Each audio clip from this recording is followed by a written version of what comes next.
Hi guys, how's this for a pretty cool backdrop? So this is a blue cloudy painted on sky in a mural behind me, but probably a really appropriate setting for the video that I just wanted to post today. So as I talk to you, we are now entering some exceptionally hot temperatures over here in the UK, and we've got these for the next few days to come. And what that prompts is a good few days of ice cream and all deliciousness that comes with summer, and dining out at barbecues and all the rest of it. So I wanted to just touch on food comparison, because I think it's such a really intriguing topic, and I think so many of us come up against it when we're going through eating disorders or trying to start our own recovery journey. And it's that thing that you see with people that haven't necessarily got an eating disorder either, but are compelled to comment on other people's, the quantity of food that they have or the choice of food they've made.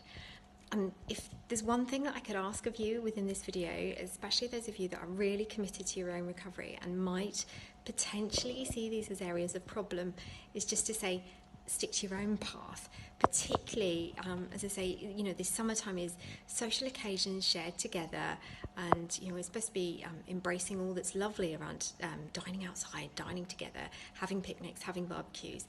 Be really, really careful about being lured into the practice of commenting on somebody else's food, obsessing about what somebody else next to you has on their plate, or letting people comment on your food.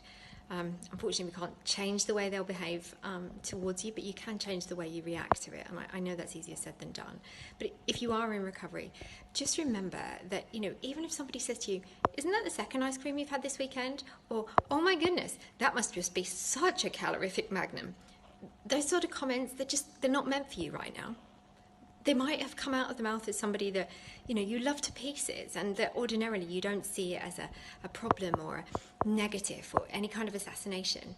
But actually, in your recovery, those are the kind of comments you don't need to hear, or you can choose not to deal with. The only thing that matters to you right now in your recovery is getting nutritional rehabilitation. That's about calories. That's about eating food that will help your body restore. And remember, this isn't about gaining weight. This is restoring weight that your body never should have lost anyway. This is about being back into your naturally right base point weight. This is where you should be at your optimum to be, functioning, healthy, lively, happy. I mean, wouldn't that be great? Wouldn't it be great that even if it meant that you had a second or a third or a fourth ice cream, actually what this nutritional rehabilitation was doing is also enabling the neural rewiring that is allowing you to live in a happy place, a happy state of life, to enjoy socializing, to enjoy being the person you are. Wouldn't that be great? Isn't that worth the extra ice cream? And I just think these comments are so worth hearing, because I do feel, for whatever reason, we as a society have fallen into a trap about being so hyper aware of what other people are eating. And yet when we then add an eating disorder into the mix, we know it's even more the case. We know people that have experienced malnutrition, have experienced a state of starvation, become hypersensitive about food, about calories, about consumption of any kind.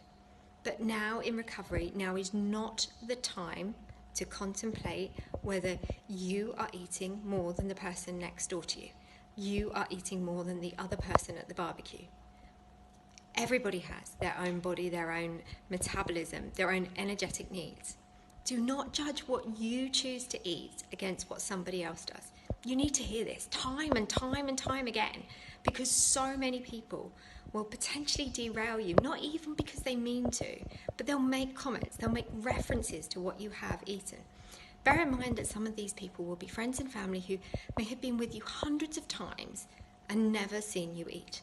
They have seen you avoid, they have seen you restrict, they have worried desperately about your food intake, about how well you look or unwell you look. And now, all of a sudden, they might be seeing you eat, and they might make comments which are clumsy, but this does not mean you are eating too much food. You must eat. You must restore your weight. So make the most of this summer, please. Choose the ice creams. Choose the milkshakes.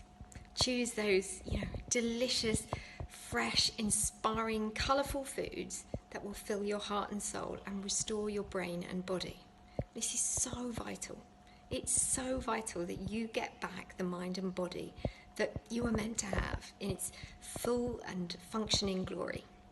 So, wishing you a wonderful, hot, balmy summer.